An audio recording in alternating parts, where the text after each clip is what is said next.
अभी आप सुन रहे हैं सुमन मलंगिया एंटरटेनमेंट को। DJ Suman Malangiya. Singing by Gyanu Yadav। DJ Guddu Raj Madhubani. हमरे पड़ोसी के लो बोलेरो चल गेले ससुरा जान गे जिंदगी का कभी रहन गे चल गेले ससुरा जान गे जिंदगी का कभी रहन गे हम बुझली न जान शादी भेलो तोरो हमरे पड़ोसी के छेलो बोलेरो हमरे पड़ोसी के छेलो बोलेरो चल गेले ससुरा जान गे जिंदगी का कभी रान गे चल गेले ससुरा जान गे जिंदगी का कभी रान गे हम बुझली न जान शादी भेलो तोरो हमरे पड़ोसी के छेलो बोलेरो हमरे पड़ोसी के छेलो बोलेरो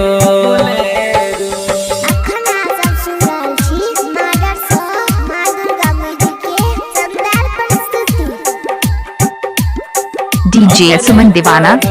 खाए अजीपुर गांव मलंगिया। चुपे चोरी प्यार के ले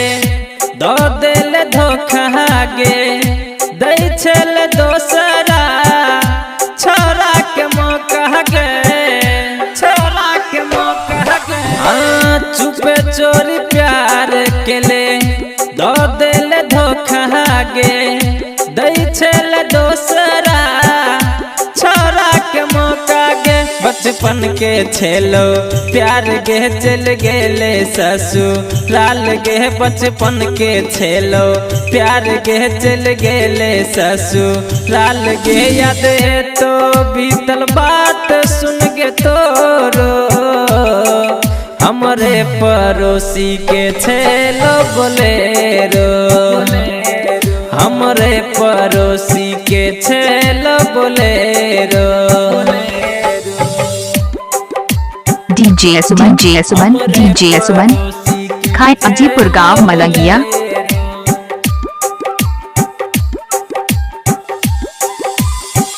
जनने न छली छोरे देवे तू साथ गे राइटर श्याम के धर को तू हाथ गे धर को तू हाथ गे जनने न छली छोरे देवे तू साथ गे राइटर श्याम के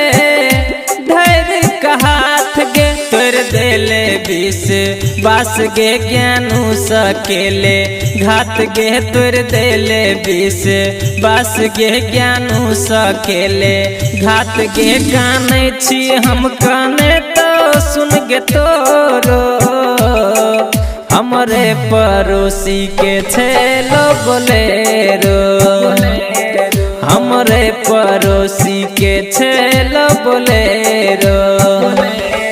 चल गेले ससुरा जान गे जिंदगी का कभी रान गे चल गेले ससुरा जान गे जिंदगी का कभी रान गे हम बुझली न जान शादी भेलो तोरो